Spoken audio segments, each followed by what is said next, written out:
1840년 즈음 미국 역사상 최초로 BBBC 회사가 전국에서 최고의 기술자들을 모두 불러 모았습니다. 텍사스주의 광활한 사막 한복판에 끝없이 이어지는 기차 레일을 깔고 설계 도면대로 거대한 증기 기관차를 제작하기 시작했습니다. 온갖 최첨단 기술과 노력이 결집된 이 초대형 증기 기관차는 완성 단계에 이르렀습니다. 그러나 오픈식을 앞두고 뜻밖의 문제가 발생했습니다. 막상 시동을 걸어보려 했지만 기관차는 전혀 움직이지 않았습니다. 그야말로 거대한 고철 덩어리로 전락해 버린 것이었습니다. 이 소식은 전국에 퍼져 언론들은 BBBC 회사를 비웃었고 회사 내부는 큰 혼란과 실망에 빠졌습니다. 아무리 수많은 기술자를 동원해도 문제의 원인은 쉽게 밝혀지지 않았습니다. 그렇게 완성된 증기기관차는 시동 한 번 켜보지 못한 채 텍사스 사막 한가운데 묵묵히 서 있게 되었습니다. 이 사건은 당시 기술계에 큰 충격을 안겼고 BBBC 회사는 문제를 해결하기 위해 전력을 다했지만 6년이 지나도록 누구도 기관차를 움직이지 못했습니다. 언론들은 BBBC 회사가 고철 덩어리를 만들었다며 맹렬히 비웃었습니다. 회사 측은 이에 굴하지 않고 전국 각지에서 가장 뛰어난 기술자들을 모두 불러 모아 증기 기관차의 문제를 해결하기 위해 모든 역량을 집중했습니다. 1840년 7월 초 대망의 개통식이 예정되어 있었지만 텍사스 사막 한복판에 세워진 기관차는 이미 고철 덩어리로 변의 먼지와 모래에 뒤덮인 채 움직이지 않고 있었습니다. 시간이 흘러 1845년 7월 어느덧 6년이라는 세월이 지나도 기관차는 여전히 움직이지 않았고 아무도 이 문제를 해결하지 못했습니다. 점점 절망에 빠진 BBBC 회사는 상황을 타개하고자 전 세계에 포상금을 걸기로 결심했습니다. 그 포상금은 당시로서는 엄청난 액수인 $2,000로 책정되었고 이는 일반 노동자들의 연봉을 훨씬 뛰어넘는 금액이었습니다. 이 소식은 순식간에 퍼져나가 많은 기술자와 도전자가 몰려들었지만 누구도 이 난제를 풀지 못했습니다. BBBC 회사는 그 누구라도 이 거대한 고철 덩어리인 증기 기관차를 다시 움직이게 만든다면 이 거액의 포상금을 지급하겠다고 약속했습니다. 그러나 6년 동안 그 누구도 성공하지 못했고 이 기관차는 여전히 텍사스 사막 한복판에서 시간과 함께 묻혀가고 있었습니다. 이 사건은 당시 미국 기술계에 큰 충격을 주었고 BBBC 회사는 사활을 걸고 문제를 해결할 방법을 모색하였습니다. 기차를 수리하여 정상적으로 움직이게 만든 사람에게는 $2,000라는 거액의 포상금이 미국 전역에 알려졌습니다. 당시 $2,000는 상상하기 힘들 정도로 큰 돈이었는데 부자들도 연간 $100 정도 벌면 많은 편에 속했습니다. BBBC 회사가 내건 포상금은 거의 회사 연간 수익과 맞먹는 금액이었고 이는 그만큼 상황이 얼마나 절박했는지를 보여주는 증거였습니다. 이미 6년 동안 아무도 고장난 기관차를 고치지 못한 가운데 이 포상금은 문제를 해결할 마지막 희망이었고 많은 사람들이 이 엄청난 보상을 노리고 도전했습니다. 하지만 아무도 성공하지 못했고 기관차는 여전히 텍사스 사막 한복판에서 움직이지 않은 채 서 있었습니다. 이처럼 BBBC 회사는 절망적인 상황 속에서도 끝까지 포기하지 않고 진정한 기술자를 기다리며 문제 해결을 위해 사활을 걸고 있었습니다.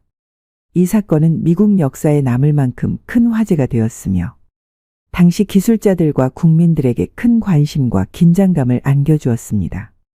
그런데 웬 술주정꾼 휴스턴에 살며 철공소를 운영하던 중년의 남자가 이 소식을 듣고 $2,000의 포상금을 받기 위해 텍사스 주의 BBBC 회사를 찾아갑니다. 그는 이미 절박하게 돈이 필요한 상황이었고 BBBC 회사에서 기술자를 찾는다는 소식에 희망을 품게 되었습니다. 짐을 챙겨 휴스턴에서 텍사스까지 당나귀를 타고 느리지만 꾸준히 여행하듯 이동했습니다. 중간중간 여러 사람들에게 길을 물으며 어렵게 사막길에 깔린 기차 레일을 따라갔습니다.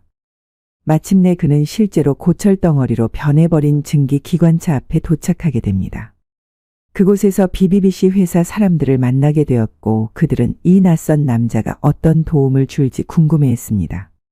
중년의 남자는 침착하게 자신이 기관차를 고칠 수 있다고 말하며 $2,000의 포상금에 대한 기대감을 내비쳤습니다. 그의 등장에 주변 사람들은 반신반의했지만 긴 세월 동안 아무도 해결하지 못한 문제를 이 술주정꾼 출신 중년의 남자가 어떻게 풀어낼지 모두가 주목했습니다. 그가 가진 경험과 기술이 무엇인지, 그리고 이 사건이 어떤 반전을 가져올지 기대와 의문이 교차했습니다. 중년의 남자는 자신에게 주어진 기회를 놓치지 않기 위해 사막 한복판에서 묵묵히 준비를 시작했습니다. 40대 중반쯤 되어 보이는 중년의 남자는 당당하게 자신이 고장난 증기 기관차를 고쳐줄 테니 거금 2,000달러를 준비하라고 말했습니다. 그의 말에 관리자들과 직원들은 의심과 냉소가 가득한 눈빛으로 그를 바라보며 비꼬듯 물었습니다. 고치는데 얼마나 걸리겠습니까? 그 질문에 중년의 남자는 차분하게 고철 덩어리처럼 보이는 기관차를 천천히 둘러보며 반문했습니다. 여기서 아무도 고친 이가 없었습니까? BBBC 회사 직원은 답했습니다. 여보시오. 고친 이가 없으니 지금 전 세계적으로 포상금까지 걸면서 기술자를 찾고 있지 않습니까? 그의 질문에 한숨 섞인 대답이 돌아왔습니다. 그러자 중년의 남자는 다시 요구했습니다. 우선 제게 숙식 제공을 해 주십시오. 제가 반드시 고쳐드리겠습니다. 그러고는 약 5분 동안 기관차의 전체를 세밀히 살피기 시작했습니다.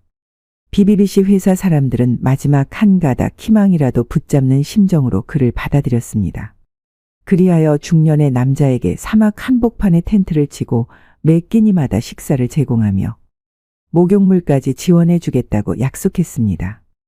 그들은 그가 정말 기적을 만들어낼 수 있을지 반신반의했지만 어쩔 수 없이 기대를 걸 수밖에 없었습니다.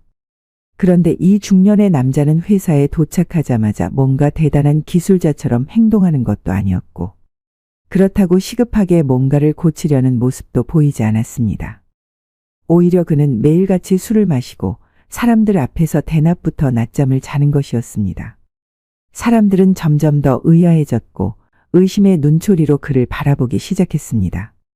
도대체 이 남자가 진짜 기술자가 맞는지, 아니면 포상금 이야기에 혹해온 단순한 사기꾼인지 구분조차 되지 않았습니다.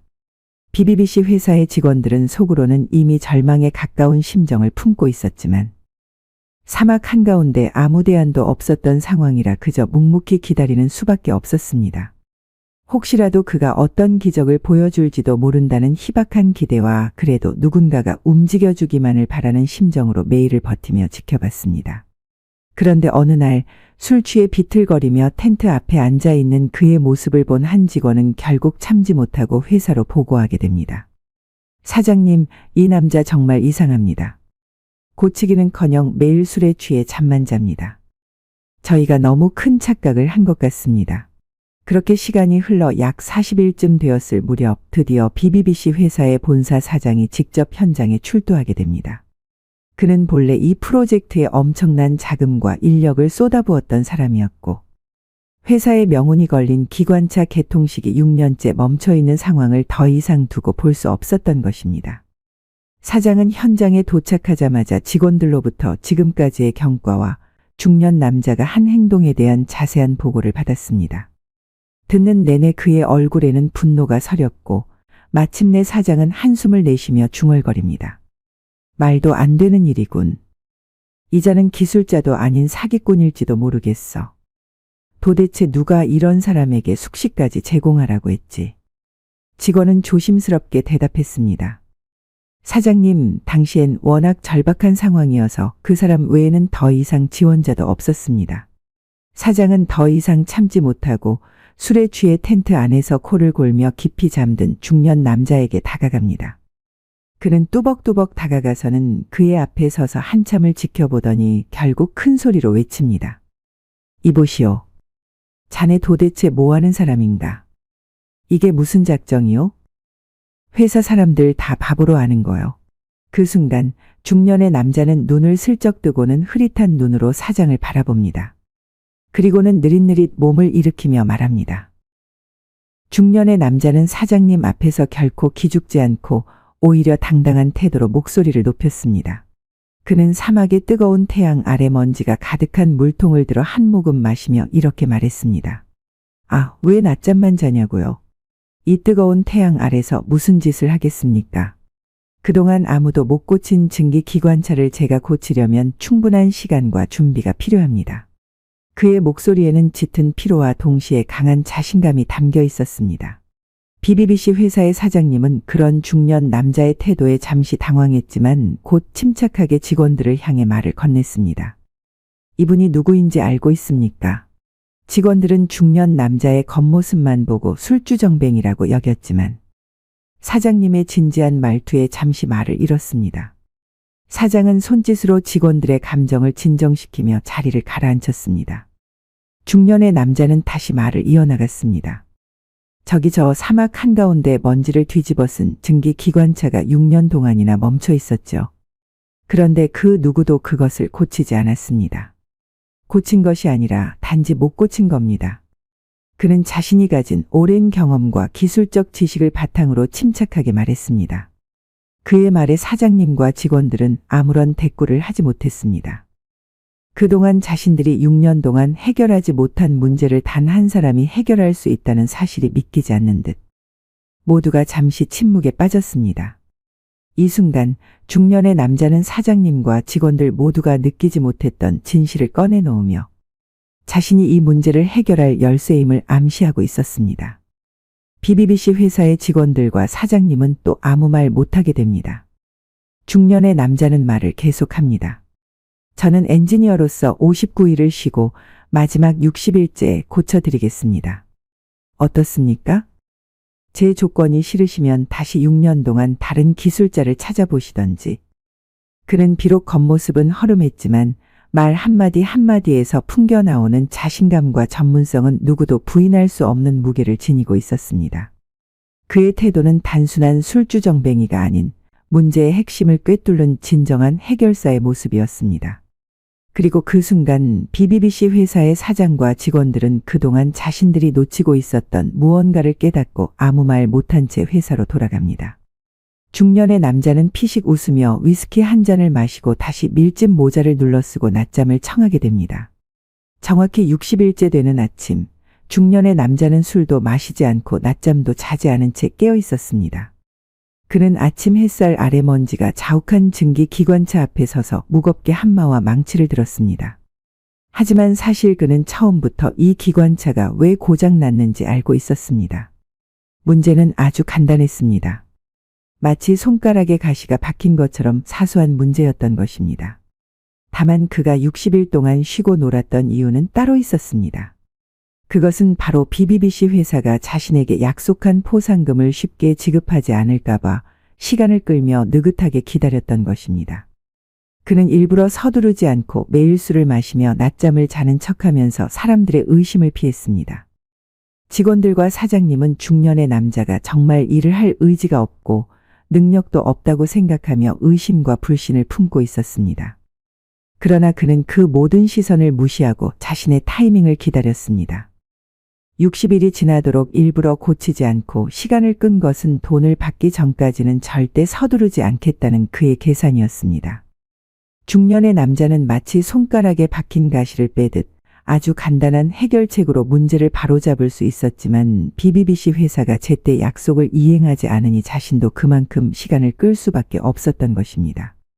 60일째 되는 날 그는 더 이상 시간을 끌 이유가 없다고 판단하고 갑자기 움직이기 시작했습니다. 한마와 망치를 들고 증기기관차 여기저기를 가볍게 두드리며 손을 대자 오랫동안 멈춰있던 기차가 점점 생기를 되찾았습니다. 그가 한 행동은 복잡하거나 대단한 수리가 아니었지만 그 작은 조치가 증기기관차를 다시 움직이게 만들었습니다. 그는 증기기관차를 고친 사실을 당당하게 BBBC 회사 직원들에게 알렸습니다. 직원들은 황당함을 감추지 못했습니다. 그들이 보기에는 중년의 남자는 60일 내내 술만 마시고 낮잠만 잤는데 이제 와서 갑자기 망치로 땅땅 두드렸다고 해서 고쳤다는 말이 믿기지 않았습니다. 그들은 이 사실을 사장님께 알렸고 사장님이 급히 현장으로 달려왔지만 약속했던 $2,000 포상금은 들고 오지 않았습니다. 중년의 남자는 약속했던 60일째 되는 날 아침, 새벽부터 정신을 바짝 차리고 움직이기 시작했습니다. 지난 59일 동안 술도 마시지 않고 낮잠도 자지 않고 보낸 시간은 사실 겉으로는 게으른 듯 보였지만 속으로는 증기기관차의 문제를 곰곰이 되새기며 해결 방안을 머릿속에 그리고 있었습니다. 그리고 마침내 그는 증기기관차를 본격적으로 고쳐내는 작업에 착수했습니다. 한마와 각종 공구를 들고 기관차 곳곳을 점검하며 작은 부품 하나하나를 세심하게 다뤘습니다. 이전 기술자들이 손대지 못했던 부분들까지 하나씩 점검하며 철저하게 문제를 해결해 나갔습니다.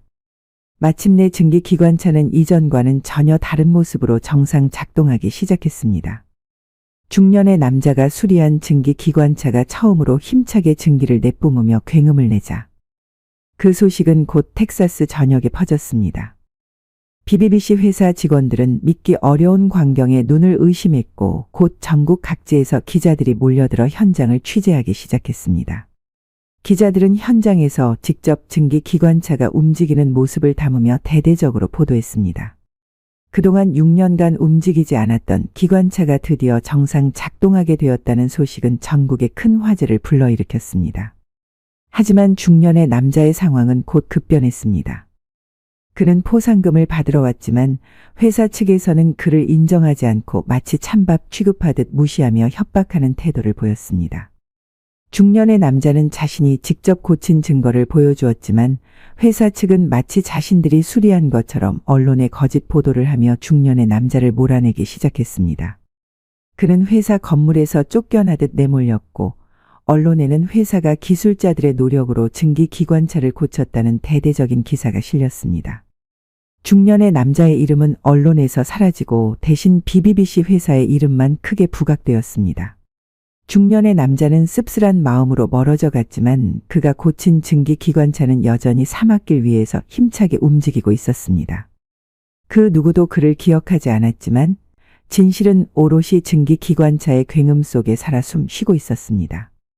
이 이야기는 결국 정당한 노력과 성과가 인정받지 못하는 현실 그리고 진실이 묻혀버리는 씁쓸한 사회의 단면을 여실히 보여주는 사건으로 기록되었습니다. 중년의 남자는 약속한 60일째 되던 날 마침내 증기기관차를 완벽히 고쳤습니다. 그는 한마와 도구를 내려놓고 증기기관차를 조심스럽게 시험 운행하여 성공하였고 굵은 증기와 함께 기관차는 힘차게 움직였고 그 모습에 회사 직원들과 주변 사람들은 숨죽이며 지켜보았습니다. 증기기관차가 다시 살아나는 광경은 모두에게 놀라움과 감탄을 안겨주었습니다. 이 소식은 순식간에 퍼져 전국의 기자들이 BBBC 회사에 몰려들었지만 정작 이 증기기관차를 누가 고쳤는지는 관심도 없었습니다. 기자들은 앞다투어 BBBC 회사 사장님을 취재했고 그의 이야기가 신문과 방송을 통해 알려지기 시작했습니다. 그러나 정작 중년의 남자는 회사 내에서 점점 찬밥 신세가 되어갔습니다. 포상금 2,000달러를 지불하겠다던 사장의 약속은 중년의 남자를 감금하며 협박과 구타에 이르게 됩니다. 그가 고쳐냈다는 사실을 부정하려는 회사 사람들, 특히 경영진은 당황했고 중년의 남자는 위협적인 존재가 되었기에 중년의 남자를 아예 매장시키려 했습니다. 사장은 포상금을 지불할 의사도 없이 직원들과 회의하여 중년의 남자를 어찌할지 고민하였습니다. 직원들은 속담에 화장실 급하게 들어갈 때와 나올 때가 다르듯 문제는 해결되었으니 죽여서 매장에 버리자는 의견이 나왔습니다. 그러나 사장은 중년의 남자를 풀어주면서 심한 협박을 가했습니다. 이렇게 큰일을 해냈는데 돈도 받지 않고 떠날 셈이냐? 이대로라면 너는 우리 회사에 큰 피해를 줄 거야. 고마워서 어찌하지? 포상금을 받지 않고 가주시겠다니 말이야. 사장은 비꼬듯 중년의 남자에게 밀짚 모자를 씌우며 악마의 협박을 하게 됩니다. 하지만 중년의 남자는 당당히 맞섰습니다. 저는 60일 동안 일을 했습니다. 약속대로 기관차를 고쳤고 시험 운행도 성공했습니다. 이제 포상금을 주셔야 할 차례입니다. 사장은 얼굴을 굳히며 말했다. 그건 우리가 결정할 문제다. 기술자는 많고 포상금도 쉽게 줄 수 없다. 내가 했다는 것도 의심스럽고 말을 들어보니 그냥 망치를 들고 다니며 몇 번 두들긴다 달하던데. 중년의 남자는 한숨을 내쉬며 말했다. 그동안 6년간 아무도 못 고쳤습니다. 지금 움직이는 이 기관차를 보세요. 제가 바로 그 기술자입니다.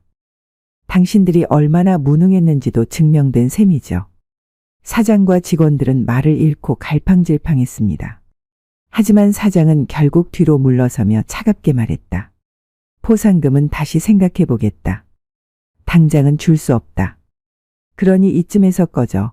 내가 60일 동안 먹은 식사와 위스키 값만도 얼마인 줄 알아. 중년의 남자는 그런 사장의 말에 크게 웃으며 말했다. 그렇군요. 그러면 전 여기서 물러나겠습니다. 그리고 다시는 이런 어리석은 사람들 곁에 머물지 않겠습니다. 그는 천천히 자리에서 일어나 입술이 터져 피가 흐르는 입을 닦으며 말했다. 안녕히 계세요. 다시 만나게 될 겁니다. 그리고는 주머니에서 꺼낸 위스키를 얼굴에 부었습니다. 피와 위스키가 섞인 채로 얼굴을 닦고는 씩 웃으며 조용히 그 자리를 떠났습니다. 중년의 남자는 뭔가 아주 자신감 있게 말하곤 터털거리며 당나귀를 타고 휴스톤으로 향합니다. 직원들과 사장은 좀 이상하고 의아스러웠습니다. 다른 사람 같으면 구타당하고 협박당함에 두려워하며 도망가듯 떠날 텐데 오히려 얻어 터져놓고 웃으며 자신있게 떠난 중년의 두시 모습에 찜찜하였습니다. 회사는 그의 행동에 당황했고 그가 고친 방법에 대해 묻는 질문에는 모두 침묵했습니다. 그는 고치는 방법을 알려주지 않았고 그것이야말로 진짜 힘이었습니다. 만약 그가 방법을 알려줬다면 회사의 무능함이 세상에 드러났을 테니까요. 6년간 아무도 고치지 못한 증기기관차를 단 6분 만에 원인을 알고 고친 자기 자신에게 자축을 하며 떠났던 중년의 남자. 그 씁쓸한 미소 뒤엔 뭔가가 있는 것이 분명하였습니다. 6개월이 지난 후 BBBC 회사의 증기기관차가 갑자기 또 다시 멈추고 말았습니다. 모두가 당황했고 직원들과 사장님은 큰 위기에 직면했습니다. 증기기관차가 멈춘다는 것은 회사 운영에 막대한 차질을 빚는 일이었기 때문입니다. 증기기관차를 고친 중년의 남자가 떠난 지 오래였기에 회사 사람들은 급히 그를 찾아야만 했습니다. 사장은 갑자기 얻어 터지고 떠나며 미소를 지었던 중년 남자의 미소를 깨닫게 됩니다. 언젠가는 당신들이 급하게 나를 다시 찾을 것입니다. 란 뜻이었습니다. 사장님은 직원들을 불러 모아 말했습니다. 이 상황을 빨리 수습하지 않으면 회사가 큰 타격을 입는다. 중년의 남자를 찾아라. 어떻게든 데려와야 한다. 직원들은 곧바로 수소문에 나섰고 전과 달리 중년의 남자를 찾아내는 일이 최우선 과제가 되었습니다. 하지만 중년의 남자는 이미 BBBC 회사를 떠나 낯선 곳에서 조용히 지내고 있었습니다. 약 3개월간의 수소문 끝에 직원들은 그가 휴스턴의 한적한 철공소에서 일하고 있다는 소식을 듣게 되었습니다. 한때 무시하고 협박했던 그를 찾아내자 직원들은 놀랍게도 예전과는 전혀 다른 태도를 보였습니다. 그들은 마치 중요한 직원이나 동료를 다루듯 조심스럽고 정중하게 대하며 중년의 남자를 데리고 급히 사장님에게로 향했습니다. 사장님과 중년의 남자가 다시 마주한 순간 중년의 남자는 눈빛을 번뜩이며 천천히 말했습니다. 내가 뭐라고 했죠? 다시 만나게 될 것이라고 했죠. 그 말에는 과거의 서운함과 동시에 자신감이 묻어 있었습니다. 사장은 머리를 숙이며 간절한 표정으로 대답했습니다. 정말 죄송합니다. 저희가 너무 늦게 깨닫고 말았습니다. 제발 이번만은 당신의 제안을 모두 받아들이겠습니다. 돈은 여기 있고 뭐든 말씀만 하세요. 그리고 부디 증기기관차를 고쳐주세요. 라며 사장은 중년의 남자 앞에 무릎을 꿇고는 트렁크 가방을 열어 현금 2,000달러가 담긴 돈뭉치를 보여주었습니다. 중년의 남자는 돈을 바라보며 잠시 침묵했습니다. 그리고는 차분한 목소리로 말했습니다. 이번에는 그 돈이 문제가 아닙니다. 증기기관차를 다시 움직이게 하는 것이 더 중요합니다. 제가 고칠 준비가 되어 있습니다. 그의 말에는 아직도 냉철한 프로페셔널의 냄새가 배어 있었습니다. 사장님은 고개를 끄덕이며 당장 다시 일을 시작해 주세요. 회사는 어떤 조건이라도 받아들일 준비가 되어 있습니다. 라고 말했습니다. 직원들도 그의 말을 경청하며 다시 한번 중년의 남자를 존중하는 태도를 보였습니다. 그렇게 중년의 남자는 다시 BBBC 회사로 돌아와 증기기관차를 점검하고 수리하는 데 착수했습니다. 그는 예전과 다르게 이번에는 더욱 신중하고 체계적으로 문제를 해결했고 직원들과 사장님 역시 그의 기술과 경험에 감탄하며 협력했습니다. 몇 주 후 증기기관차는 다시 정상적으로 움직이기 시작했고 회사는 위기에서 벗어날 수 있었습니다. 중년의 남자가 돌아온 덕분에 BBBC 회사는 한 차례 큰 위기를 극복할 수 있었고 그를 대하는 태도도 완전히 바뀌었습니다. 이 이야기는 결국 진정한 실력과 신뢰가 무엇인지 그리고 진심 어린 존중과 배려가 얼마나 중요한지를 보여주는 교훈으로 남게 되었습니다. 중년의 남자는 돈을 받았지만 그보다 더 중요한 것은 자신이 진정으로 존중받는다는 사실이었습니다. 사장님과 직원들도 그를 통해 큰 깨달음을 얻었고 회사는 더욱 단단해졌습니다. 중년의 남자는 사장이 내민 $2,000가 든 가방을 한참 바라보다가 갑자기 발로 힘껏 차버렸습니다. 가방이 사장님의 발치에 굴러 떨어지자 직원들 모두 숨을 죽이고 상황을 지켜보았습니다. 그는 태연하게 말을 이어갔습니다. 이번에는 $4,000를 주셔야 하지 않겠습니까? 이자가 붙었습니다. 그의 말투에는 예전보다 더 강한 자신감과 뻔뻔함이 담겨 있었습니다. 사장은 그 말에 크게 당황했습니다. 회사의 총 매출액이 고작 $4,000인 상황에서 그 돈 전부를 한꺼번에 지불한다는 것은 현실적으로 불가능한 일이었기 때문입니다. 땀이 송골송골 맺히는 얼굴로 그는 머리를 숙이고 간절하게 중년의 남자에게 말했습니다. 제발, 이 금액은 너무 큽니다. 우리 회사 상황이 좋지 않아 지금 당장 $4,000 전부를 드릴 수 없습니다. 어떻게든 나누어서라도 갚을 방법을 찾아봅시다. 제발 이해해 주십시오. 저희가 다시 한번 기회를 달라고 부탁드립니다. 중년의 남자는 사장의 진심 어린 태도를 보면서도 쉽게 마음을 열지 않았습니다. 그는 천천히 가방을 집어들고는 다시 한번 깊은 한숨을 내쉬며 말했습니다. 돈 문제가 아니라 진정한 책임감과 신뢰가 필요하다는 걸 아셔야 합니다. 저는 그동안 믿음 없이 버려졌던 기술자였습니다. 이제는 단순한 돈을 넘어서 회사와 사람들에 대한 신뢰를 다시 쌓아야 할 때입니다. 사장님은 고개를 끄덕이며 그 말씀에 깊이 공감합니다.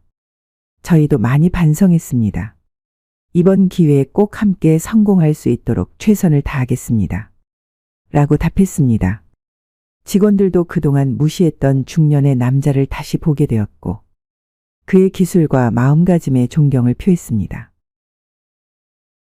중년의 남자는 증기기관차를 고쳐주고 융합기술과 수증기 기술의 결함, 순차적인 발동기 시동 원리들을 모두 알려준 뒤 그날 이후 중년의 남자는 자신이 오랫동안 일해온 휴스톤의 작은 철공소를 남에게 빼앗기게 될 위기에 처했습니다.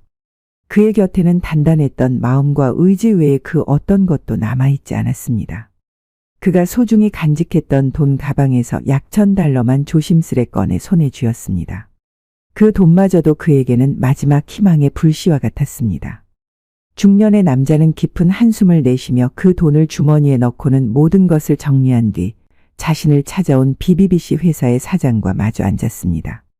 그의 눈빛은 예전처럼 뜨겁고 흔들림 없었지만 그 안에는 냉철한 현실과 쓴 뒷맛이 어우러져 있었습니다. 당신들, 중년의 남자는 조용하지만 단호한 목소리로 입을 열었습니다. BBBC는 코끼리처럼 크고 배처럼 거대한 증기기관차를 만들었습니다. 하지만 저는 딱정벌레만한 증기기관차를 만들 것입니다. 누가 승리할지는 시간이 말해줄 것입니다. 사장은 아무 말 없이 그를 바라보았지만 마음속 깊은 곳에서는 그의 말 한마디 한마디가 무겁게 다가왔습니다. 중년의 남자는 마치 미래를 내다보는 예언자처럼 자신의 결심을 굳혔습니다. 저는 이제 여기서 떠납니다. 남들이 저를 이해하지 못하고 저를 협박하고 밀어낼지라도 저는 제 길을 가겠습니다. 지켜보십시오. 그는 마지막으로 사장을 향해 한 번 더 똑바로 눈을 마주쳤고 그 자리에서 천천히 몸을 돌려 떠났습니다. BBBC 회사의 사장은 그의 뒷모습을 멍하니 바라보며 이 남자가 남긴 의미를 깊게 되새겼습니다. 중년의 남자가 떠난 후 BBBC의 직원들과 사장 모두 그가 남긴 말과 행동에 대해 많은 생각을 하게 되었습니다. 증기기관차라는 거대한 시스템 안에서 잊혀져 버렸던 작은 혁신과 숨겨진 가능성에 대해 다시 한번 되돌아보는 계기가 되었습니다. 그리고 중년의 남자는 자신만의 방식으로 작지만 강력한 증기 기관차를 만들어내는 꿈을 실현하기 위해 다시 한번 발걸음을 내딛었습니다. 그가 세운 작은 기관차가 어떤 길을 걸을지는 아무도 몰랐지만 분명한 것은 그가 포기하지 않았다는 사실이었습니다. 그렇게 그는 과거 BBBC 회사에서의 일들을 뒤로한 채 자신의 미래를 향한 길을 조용히 걸어갔습니다. 세상은 여전히 크고 복잡했지만 그에게는 그 어떤 어려움도 자신만의 방식으로 이겨낼 수 있다는 강한 믿음이 있었습니다. 시간이 지나고 한동안 아무 소식도 없었던 BBBC 회사의 회장이 직접 모습을 드러냈습니다. 그는 사장과 함께 중년의 남자가 일하고 있는 휴스턴의 낡은 철공소로 찾아왔습니다. 반가움이라기보다는 계산된 표정이었습니다. 겉으로는 예의를 차리며 악수를 청했지만 그 속내는 따로 있었습니다. 딱정벌레만 한 증기 기관차를 만든다고 하셨다면서요. 회장의 눈빛엔 탐욕이 깃들어 있었습니다. 거대한 증기 기관차보다 더 작고 효율적이며 누구나 쉽게 운전할 수 있는 기차. 그것은 곧 자가용의 시작이자 새로운 산업의 문이었습니다. BBBC 회사는 그 한마디에 꽂혔고 다시는 놓치지 않으려는 듯 서둘러 움직이기 시작했던 겁니다. 회장은 곧장 서류를 꺼냈습니다. 특허, 판권, 저작권, 사업권. 모든 권리를 넘겨달라는 내용이었습니다. 심지어 철공소의 소유권 문제까지 포함되어 있었고 중년의 남자에게는 단지 기술 고문직이라는 작은 명함 하나만이 보상처럼 주어질 예정이었습니다. 사장은 옆에서 거들며 덧붙였습니다. 우리가 모든 법적 절차를 대신 처리해 드릴 겁니다. 귀찮은 일은 전혀 없을 거예요. 편하게 기술만 내주시면 됩니다. 그러나 중년의 남자는 회장의 말이 끝나기도 전에 조용히 서류를 들여다보았습니다. 그런 다음 종이를 손으로 탁탁 쳐 정리하더니 다시 회장의 손에 쥐어주었습니다.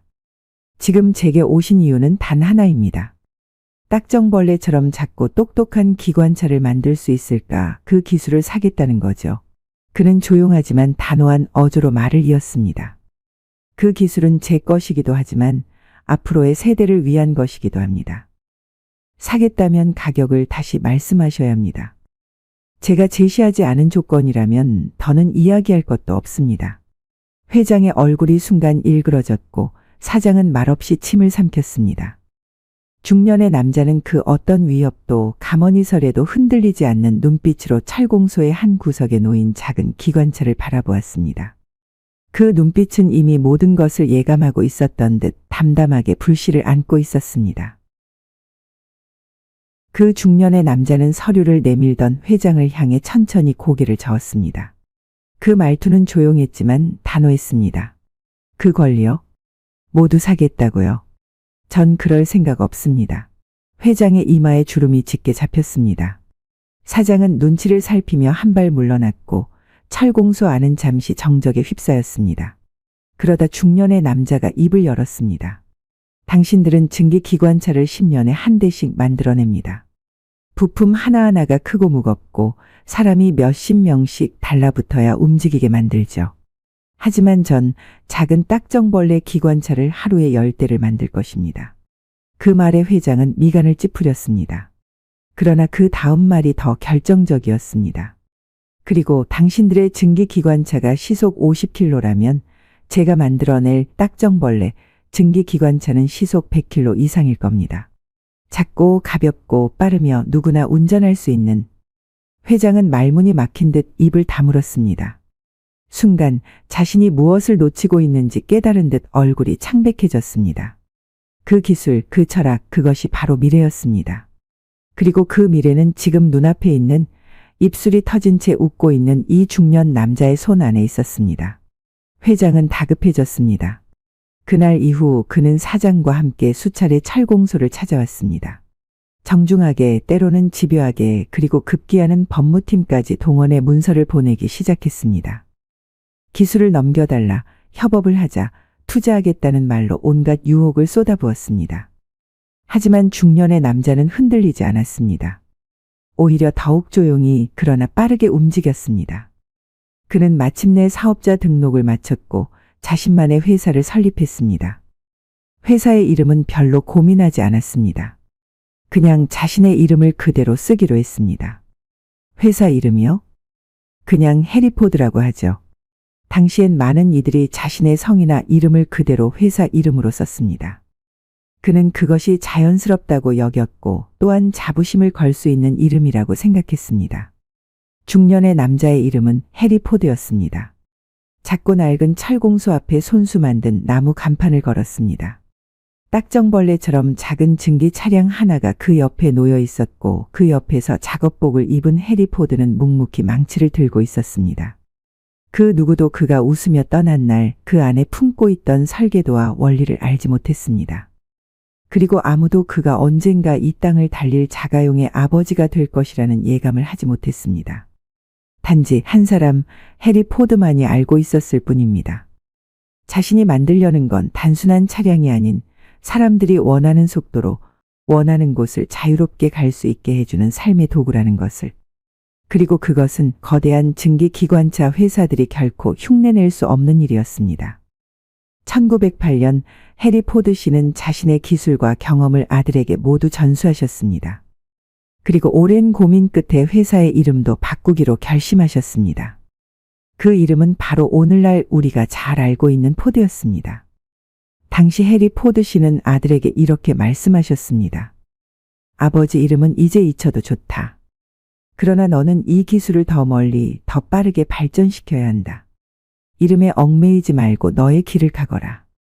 하지만 만약 너의 길에 내 이름이 도움이 된다면 그 이름을 사용하는 것도 나쁘지 않단다.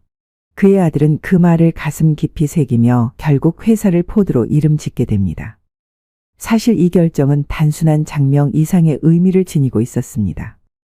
그것은 아버지의 정신과 철학, 기술에 대한 자부심을 이어받겠다는 상징적 선언이기도 했습니다. 해리포드 씨는 단순히 증기기관차를 수리한 기술자에 머무르지 않으셨습니다. 그는 BBBC 회사가 6년 동안 해결하지 못했던 증기기관차의 문제를 단 60일 만에 해결하셨고 그것도 사실은 이미 며칠 만에 고칠 수 있었던 간단한 문제였습니다. 하지만 그는 기술보다 더 중요한 것이 신뢰임을 가르쳐 주고자 했던 것입니다. 그 후로도 해리포드 씨는 기존의 증기기관 기술을 넘어 모터 엔진으로의 전환까지 이뤄내십니다. 그는 느리고 무거운 증기기관차에서 벗어나 가볍고 빠르며 대중적인 딱정벌레형 증기차를 설계하셨습니다. 그리고 그 발전 방향을 내연기관을 이용한 모터카로 옮기셨습니다. 무거운 철을 태우던 시대에서 연료로 효율을 다투는 시대로의 대전환이 시작된 것입니다. 이는 단지 자동차 기술의 발전만이 아니라 교통수단의 패러다임 자체를 뒤흔드는 혁신이었습니다. 그의 업적은 단지 공장에서 생산된 차량의 숫자에만 있지 않았습니다. 그는 하루 10대를 찍어내는 대량 생산 체계를 구축하셨고 누구나 자동차를 소유할 수 있는 시대를 여셨습니다. 예전에는 증기기관차 한 대를 5년 동안 만들었다면 이제는 하루에 수십 대가 생산되는 혁명적 변화가 이루어진 것입니다. 해리포드 씨는 말하셨습니다. 기술은 사람에게 쓰여야 하고 사람은 기술을 두려워해서는 안 된다. 빠르고 싸고 누구나 이용할 수 있어야 비로소 기술이라 부를 수 있다. 이러한 철학은 이후 포드 자동차 회사의 중심 정신이 되었고 오늘날까지도 전 세계에 영향을 주고 있습니다. BBBC 회사가 해내지 못했던 것을 해리포드 씨는 해내셨습니다. 그가 당했던 무시, 부당한 대우, 그리고 배신까지도 모두 이겨내고 그는 포드라는 이름으로 시대를 바꾸셨습니다. 그리고 그 이름은 지금도 수많은 도로 위를 달리고 있습니다. 오늘날 우리가 편리하게 타고 다니는 자가용. 여러분은 혹시 한 번쯤 궁금해 보신 적 있으신가요? 처음 자가용은 누가 만들었을까? 왜 자가용이라는 발명이 우리 곁에 오게 되었을까? 하고요. 우리는 어려서부터 전기는 누가 만들었을까? 같은 질문을 자연스럽게 해왔습니다. 그처럼 자가용도 마찬가지입니다. 오늘 소개해드린 이야기는 바로 우리가 지금 타고 다니는 자동차가 세상에 나오기까지의 뿌리를 담고 있습니다. 바로 해리포드 씨. 그는 처음부터 유명한 발명가도 부유한 사업가도 아니었습니다. 작은 철공소에서 망치 하나 들고 시작한 평범한 기술자였지만 그의 뚝심과 통찰력 그리고 정의로운 고집이 오늘날의 자동차 문화를 만들어낸 것입니다. 하루에 10대씩 자동차를 만들겠다. 는 그의 외침은 허풍이 아니라 불가능을 가능으로 바꾼 도전이었습니다. 그의 이야기는 단지 기계에 관한 전기가 아니라 진실을 지키려는 인간의 자세와 대가를 바라지 않더라도 올곧게 걸어가야 하는 삶의 태도에 관한 이야기이기도 합니다. 어쩌면 우리 인생도 마찬가지 아닐까요? 누군가는 우리의 수고를 알아주지 않을 수도 있지만 그 길이 옳고 바르다면 결국 누군가는 기억해주고 인정해줄 것입니다. 오늘 이야기가 여러분께 작지만 따뜻한 영감이 되셨기를 소망합니다. 공감하셨다면 좋아요와 구독 그리고 댓글로 함께 이야기 나눠주세요. 더 많은 이야기로 더 따뜻한 기억을 함께 만들어 가고 싶습니다. 감사합니다. 다음 이야기에서 다시 뵙겠습니다.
Stop call for Armand Black, to platform telephone, please.